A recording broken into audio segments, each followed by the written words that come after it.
This video is reviewing version of a side bridge that brings in some internal and external rotation of our bottom hip.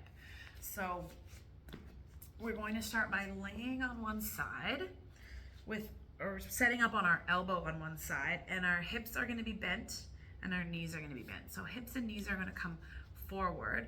I'm going to create a little bit of lift through my torso here. So now I have my rib cage and my pelvis sort of stacked in line, trying not to sag through this, pushing the elbow into the ground, lifting away from the ground.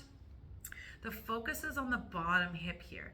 So I'm actually going to float this top hip off of that. And it can be helpful to use a ball or maybe a foam roller or something between those two knees to give you a little bit of space and allow for more movement. So I'm starting in some hip flexion and sort of rotation wise, a fairly neutral rotation. Now we're gonna start by just trying to slide this top leg across the bottom leg. So maintaining this lift, my pelvis is going to roll forward. And I'm going to keep this nice connection between my rib cage and my pelvis. So as I roll my top hip forward, my rib cage and my shoulder roll forward too. So my whole torso is moving as one unit. So I'll show this sort of from the side. My whole torso is moving across my bottom leg as one unit. I'll show from the back as well.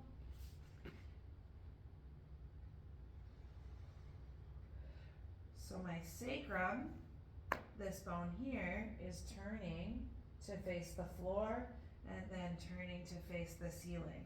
I'm not just lifting and lowering my top leg, I'm lifting and I'm rotating through my pelvis, my sacrum, and my bottom hip. So I'm actually opening up the space in the back of my bottom hip, not the top hip. So that's a regression. A progression is going to be adding some hip flexion extension. So again, maintaining this lift, we're going to float this leg. We're going to start in this sort of rolled forward position. And then to come out of it, I'm going to push my bottom leg into the floor and lift up. So now I'm going into a bit of external rotation. And then as I go down, I'm bringing that top hip across. Bottom hip is internally rotating.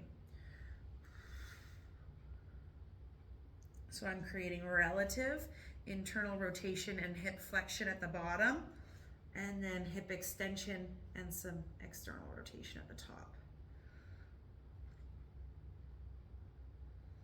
Maintaining this lift the whole time.